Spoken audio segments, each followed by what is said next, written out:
Hi, I'm Kenny. And this is Monica. And you're listening to Questioning Faith, A podcast where we discuss our journey with the Christian faith. In today's episode, Taught to Believe, we discuss indoctrination, what it is, how effective it is, what we think is wrong with it, and some alternatives. Yeah, indoctrination was a really big part of my life. I think that I wouldn't have spent the first 30 years of my life completely dedicated to Jesus and the Bible if it weren't for being taught to uncritically accept things as true without evidence, without reasons, and that it being a good thing. Like the very definition of belief is that you don't have proof. And I was told that upon leaving it and giving all my reasons for leaving the faith, for not believing the faith. And I asked desperately, how do you believe? On what things do you base your belief? And the response was, you just have to believe it in faith. Yeah.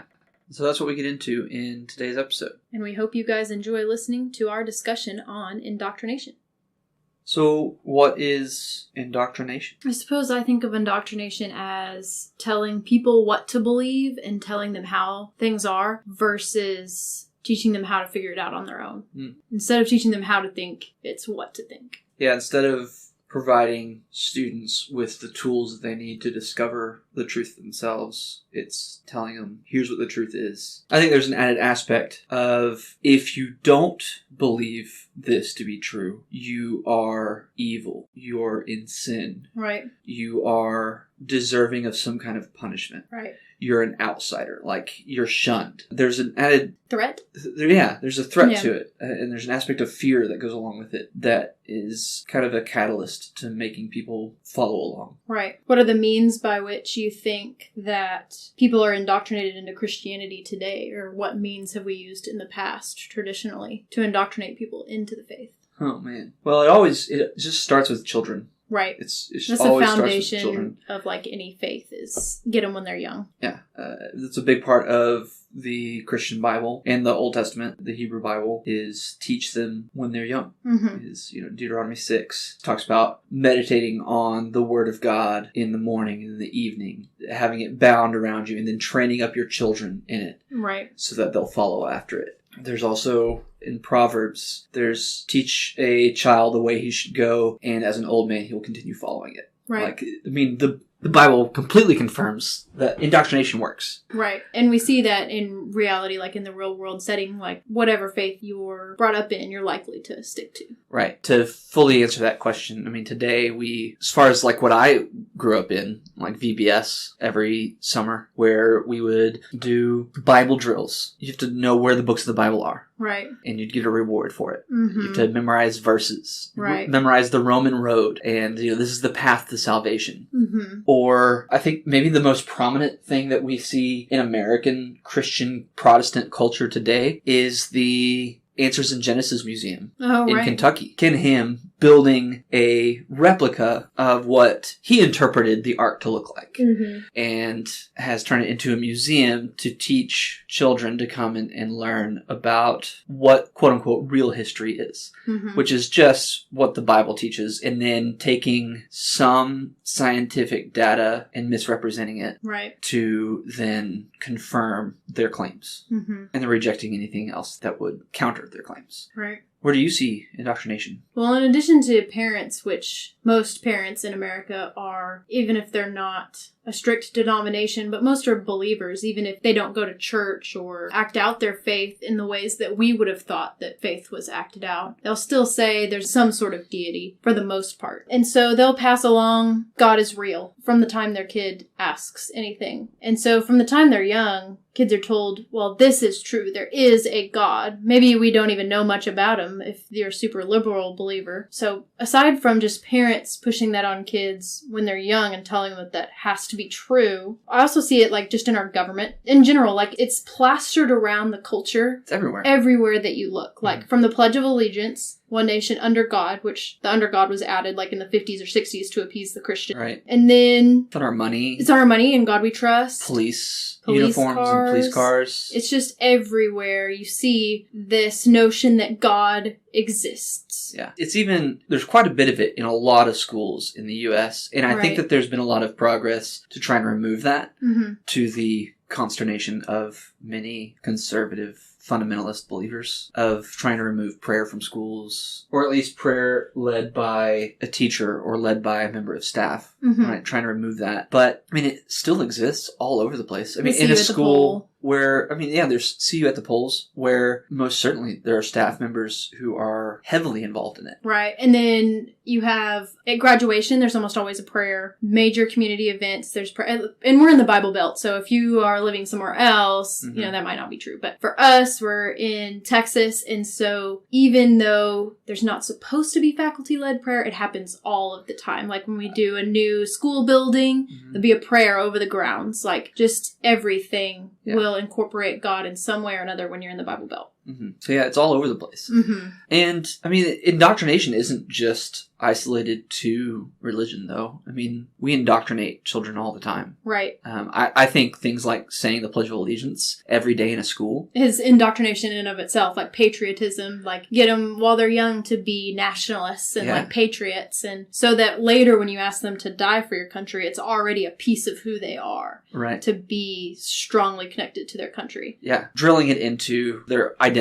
You are American, or you are Christian, you are this. Telling them who they are instead of letting them figure out who they want to be and giving them the tools to search it out for themselves. Yeah. Yeah. And then we also see indoctrination in the media. And I've heard it said, if you control the media, you control the culture. And I think that there's definitely an element of truth to that. Like we see just barely surfacing in the media good atheist characters. They're just now starting to be represented. And same thing with LGBTQ. Like you're starting to see some good, high moral character, high fiber, like gay characters in media. Right. Mainstream media. And that's a new thing. Yeah. That, I mean, I can remember most of mainstream television in the 90s when we were kids was Christian. You know, things, the families were Christian families. Purity kind of culture. Yeah. And, you know, whenever some character would have some very big turning point moment where they're turning away from something bad that they were doing, or maybe they have just a really stressful moment in their life, they turn to God. They pray. This was on mainstream television for kids to watch, you know? So it was normalized. Yeah. And so, yeah, I think that's a really good point. You get it from everywhere. You get it from your family unit, you get it from the culture, you get it from the school, and you even get it from your own government. Just a constant, he's there, it's true. Yeah. Without a counterbalance of the arguments against it. Besides just kids, there's a level of indoctrination of finding people, which I think this lines up with the children thing, finding people when they're vulnerable. They just lost someone that they love dearly, or an illness and they need hope. That's the time to strike if you're a cult or a religion. Right. Because that's when the brain is most vulnerable. Yeah. Or, you know, when they're in some kind of addiction. Right. The most famous one out there right now is Alcoholics Anonymous, which the 12 steps of Alcoholics Anonymous involve a belief in some kind of God. Right. And so there's an indoctrination there of, well, the way to get out of your addiction is to turn to this God. Whatever God you're wanting to believe in is turning to this religion. Right. And we even said it when we were Christian. People rely on God when they're sick or when they're sad, when they're in need. And then one of the things we used to say was rely on God just as much when you're happy, when things are going well. Like that's harder to do. Yeah. And if there is truth to the situation, if there is a God, then there would be balance. It would be just as easy to convert someone to truth when times are good as when times are bad. But we know that's not reality. People are more susceptible and more reliant on God when things are bad. Right.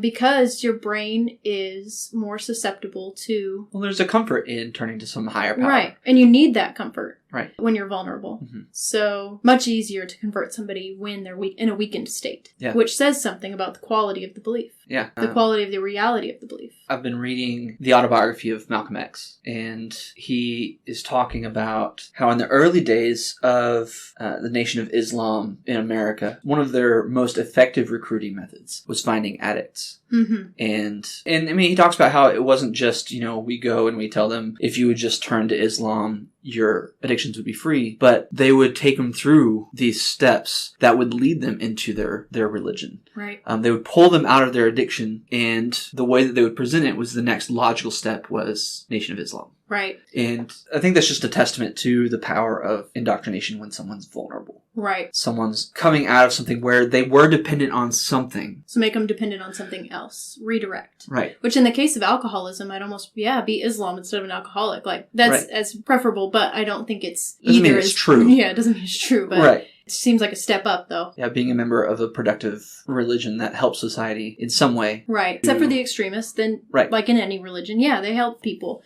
As a side note, that's one of the things that the religious will use to say that their belief system is correct. Look how much good we do for the world. But every religion and every cult has those success stories of, we're helping people. It doesn't mean that there's any truth to their story, but irregardless, they do some good. Could do it without the faith. Yeah. And need something to turn to. I saw a study on Skinner's pigeons that superstition is an animalistic behavior. Yeah, thinking that there's some pattern that you follow and it produces certain results. Yeah, right. The study they did, Skinner, on these pigeons was they gave them food. Well, first they made them real hungry. And then they gave them food.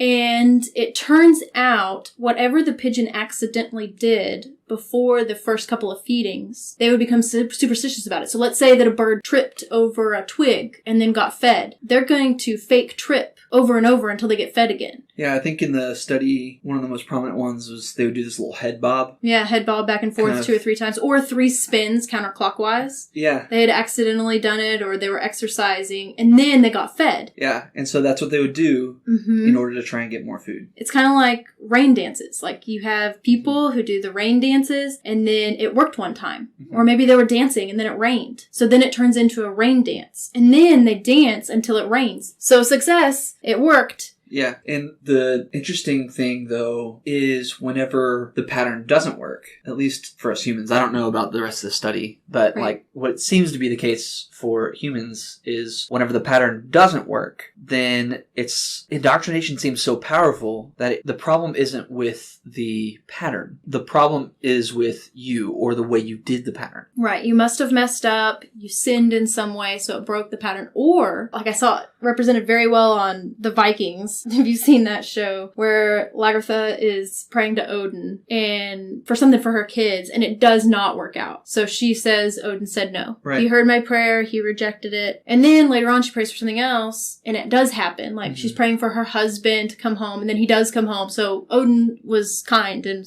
fulfilled my request. And so it's this, well, if it doesn't work out, it was a sin, I did something wrong, or the God said no. If it works out, proof that he's there, that he answered me. Yeah. That's it's a perfect circle. The classic George Carlin's prayer paradox. That, when you pray for something and it comes true, then God favored you, or it was God's will. And, or if it doesn't come true or it doesn't happen, well, it wasn't God's will for me to have that. And so, his question was, well, what's the point of your prayer? Right. Like if your prayer is not going to change the outcome, then what's the good of the prayer? Which I think when we were Christians, we did studies had on that. Answers for that. We would say it's not about changing God's will, it's about changing your heart to align it to God's. Or there's just ways of sidestepping it if you're in different sects of belief to still make it work. You just have to find the holes and then the hoops to jump through to make it work. Yeah. Kids are extra susceptible. Yeah, so why are children so easily indoctrinated? I heard Richard Dawkins say, when he was talking about evolutionary traits, that it could be, just one of his thoughts on it, is that children survived better when they listened to their parents. So if you imagine an area that's got mountains, or I think his example was with snakes, it's going to be beneficial for the child to respect the authority of the parent who says, don't pick up stakes, don't climb over the edge of the mountain, because the child can't experiment. So the children who listen survive. And so your brain is hardwired to listen to your parents and your tribal elders, those who have gone before you, to listen, and then you survive better because they have experience. And then the children who don't listen, they die. And so this natural characteristic keeps getting passed along, that those who listen and believe and obey their parents survive. And one thing that all life has in common, from the grass and the bugs to people, is that all of us have ancestors that survived old enough to reproduce. And so all these traits are just getting passed along. This obedience. Well, yeah, in that obedience, there's no way for the child to know which doctrines or which teachings from their parents or from those tribal elders. Yeah, they can't test them yet, so they have to believe which them all. ones are the ones that if you don't follow it, you die, and then which ones are superstitious hoopla. Yeah, they have to take it all. Yeah. So it's hardwired into the brain for these kids through natural selection. But if the religion is true and it represents the reality of the situation, then you would think you don't need indoctrination for it to be successful. For example, like the Holy Spirit was supposed to guide into all truth. Yeah. And God is supposed to be evident. All of nature is supposed to proclaim the truth of God. So if those things are true, then you shouldn't have to hardwire a child's brain within the time that they're 7 or whatever to believe your religion if the Holy Spirit and if God are going to be pulling at that person anyway. Yeah, I think the worst part about it is a lot of these groups who are doing the indoctrinating, they don't view it as indoctrination. Right. Or they think that everything's indoctrination. Mm-hmm. I think that's why it's important to kind of understand what indoctrination is. We were looking at an article from Focus on the Family where they talk about indoctrination or the question of whether or not you should indoctrinate your kids into, for them, Christianity. Mm-hmm. And they said that, yes, the data does show that if you indoctrinate your kids, or if you teach your kids when they're young to believe your religion, that the likelihood of them being your religion when they're adults is greatly increased. Right, like if you have 2 Protestant parents, then there's an 80% chance that the kid will turn out Protestant. Right, So that's the Pew Research. Right. And Focus on the Family was admitting that that's true, but then they turn around and they say, but it's true the other way as well. And they say if you don't teach your kids to believe your religion and instead you indoctrinate them, it was kind of the language they used, instead you indoctrinate them to find things out for themselves. To do what is right in their own eyes. Yeah, Bible verse, I think it's in Judges, doing what's right in their own eyes. Then they won't follow your religion. Right. And so they skew the data, and they skew the interpretation of that data to suggest that it's indoctrination no matter what. Right. And I think that's a misrepresentation of what indoctrination means, and I think it's also a misrepresentation of what the data is showing. But I think even more so, that fear lends into kind of what you were pointing out, that if you're afraid that if you don't teach them as children to believe what you believe, then they won't ever believe it. If that's your fear, then I would think the next logical step is, should I believe it? Right. If as an adult with a fully formed and functioning brain, it's harder to be a member of your faith, a believer of your faith, than a child who will believe in Santa Claus just because you say so with no evidence. Like if it's harder for an adult to be a believer, then that shows a flaw in your belief system. If it takes indoctrination to be a believer, at least 80% of the time, then it shows that there's a problem fundamentally with the faith. Yeah. There was, I guess it's a Catholic saying that give me a child until he's 7 and he will not fall away. Something of that nature. Yeah, that's the same idea to get them while they're young. Proverbs. Yeah, train a child in the way they should go, and they will follow that way as an old man. Mm-hmm. What do you think is wrong with indoctrination? What we said at the beginning, it's teaching people, in most cases children, what to think instead of how to think. Right. It's teaching them to accept something is true and takes it to that step of, if you do doubt, then there's punishment. Right. I just don't see how that's moral. To force someone into believing something out of fear instead of helping someone understand something by observing and experimenting, asking questions and learning. Mm-hmm. And I think that it lends itself to all kinds of evils in the world. We can look throughout history. We can see totalitarian dictatorships. We can see evil, overbearing governments, religions, causing all kinds of harm because the people have been indoctrinated to believe that they are right. Right, and even questioning any of the tenets of it is so evil that you're going to hell. You're executed. Yeah. You get lumped in with, just look at the 20th century. People over and over and over indoctrinated into some kind of nativism, some kind of isolationism, and believing that their group is the in group and everyone else is out. Right. And those who are out deserve punishment. Right. In some kind. Because they don't get it the way I get it. Right. They just don't have the understanding that I have the understanding of. And that makes them destined for permanent torture. And there's no provable nature to it. Mm-hmm. There are skewed data points that are used, right. you know, where they use an anecdote or they don't do an actual study or anything. They just say, look, here's this group who are doing these things. And so everyone of that group must be doing those things. Right. Or everyone who looks like them or everyone who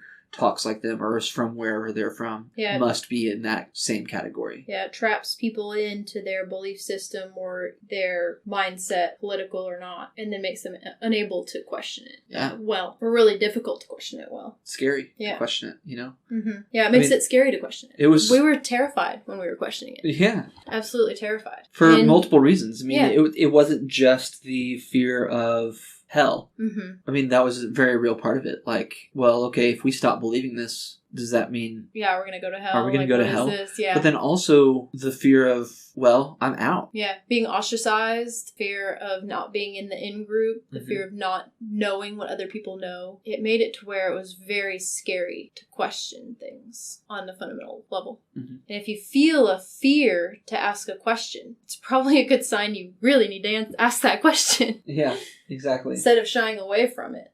Well, what's the alternative? Yeah, if you're not going to indoctrinate your kids, how are you going to, if you're a believer, how are you going to pass along your belief system to your kids without indoctrinating them? Or if you're an atheist, like I'm claiming, how am I going to teach my kids to where I'm not just indoctrinating them into atheism? Right. I really liked what you said to your niece the other day, where she had been playing with some friends. It was a very religious family, and they were talking about church and how they've been missing church because of COVID and all of that. And you mentioned that if they start trying to convert her, then that it's okay for her to say, I'm not sure right now. Yeah, I just want to listen to, I'll listen to what's going on, I'll hear you out, but I don't want to make a decision until later. Yeah, you don't have to make a decision now. You can make a decision now if you want to, but you don't have to. Don't feel pressure to. You can listen and learn about the gods and what people say about that god, and then you can listen and learn about other gods equally. If you're going to learn about the Christian god and that culture, because we are in the Bible Belt, then I'm going to teach you about Odin and how people used to sincerely believe in him, and Thor, and Zeus, and Marduk. All these other ones too. I'm just going to show you them all, and then you can decide which one makes the most sense, or if none makes sense. Teaching them to hear out all of the evidence. Yeah. What's wrong with that? Yeah. And not threatening them with hell. Yeah. Not threatening them with ostracization. Yeah, and not separating them, because I'm actively trying to get her to hang out with these people. Like, it's not like I'm trying to separate her from it. I'm just trying to educate and inform, you know? Like, yeah, that's such a big part of indoctrination, of isolating the kids away from people who don't think like you. Right. That's the opposite of what we want to do. We want to learn about all of it. Yeah. Yeah. I've seen people talking in like atheist forums about how they don't want any kind of religion ever taught anywhere, like in public education or anything. Because if it's myth, if it's false, if it's not true, then why would you want your kids to hear about it? Well, if that's going to be the mindset, then you can't teach about Robin Hood or King Arthur or like any of these big stories that are based in legend or myth.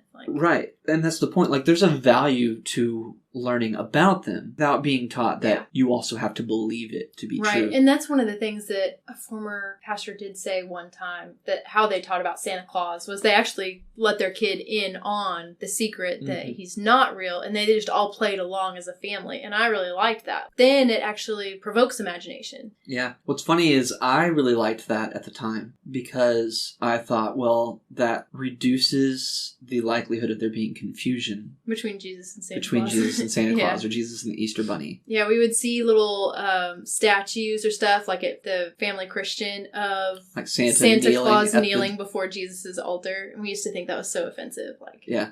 Like, how dare you mix them? How dare you mix now it's Santa Claus who's fake with Jesus who's definitely the Savior. Actually, now I kind of want that thing. That'd be great. Yeah. But it's about giving the child all the information without telling them which one is true. Or without telling them which one they have to believe is true. Yeah, you are going to be in pain if you don't believe this thing that I also believe. Right. Like letting her know that it's okay if she wants to believe something different than what I believe, and not make her feel bad for it. Make her feel like empowered to think and decide on her own. Another issue, this goes back to the problems with indoctrination, but another thing is to be very clear about definitions of what scientific experimentation is. That science is like the process of learning about the world and not a belief system. Right. That's one thing that I've heard countless times since. That science is a belief system. Yeah. That's so wrong. That it takes just as much belief to follow science as it does to follow religion. And it's a complete misunderstanding of what science is. That science is a process of trying to ask questions about what you see in the world. Of trying to discover things, as opposed to believing certain things. Right. That you have to believe that gravity is real, or you're evil, or you deserve punishment. Right. There's no area of science that's untouchable. You can question any of it all the time. Yeah. And it's good and encouraged. All the time. Yeah. It's good and encouraged. And then when you question it, you come out with reasons and a list of tangible things to look at to show why it's accurate. And even then doesn't mean that it's proof. It means that it's strongly indicated. It's not even something like even gravity. Everything is within the realm of being questioned. Right. And there's no believe this because I said so, because lots of other people believe it too. That's never a reason. It's a terrible reason. Yeah. Well, time for questions. Yes. What are some aspects of indoctrination that you have seen in your own life? Do you feel like it's right to indoctrinate your kid in any way? Political, religious, life, any aspect? Is there ever a reason that it is good to indoctrinate your kid? In what ways are you currently participating in indoctrinating other people? Right. Even if it's not your own kid, if it's your friends, your family. Are you a teacher? Right. So, review of our questions. How have you experienced indoctrination in your own life? Is it ever right to indoctrinate? And are you currently participating in indoctrination of other people? Thanks for listening to Questioning Faith. We hope you guys enjoyed it. If you have any thoughts or questions, you can reach us at kennyandmonicaAskQuestions@gmail.com. You can also find us on Facebook and Twitter. Our next episode will be available on April 7th. But until then, remember, always ask questions.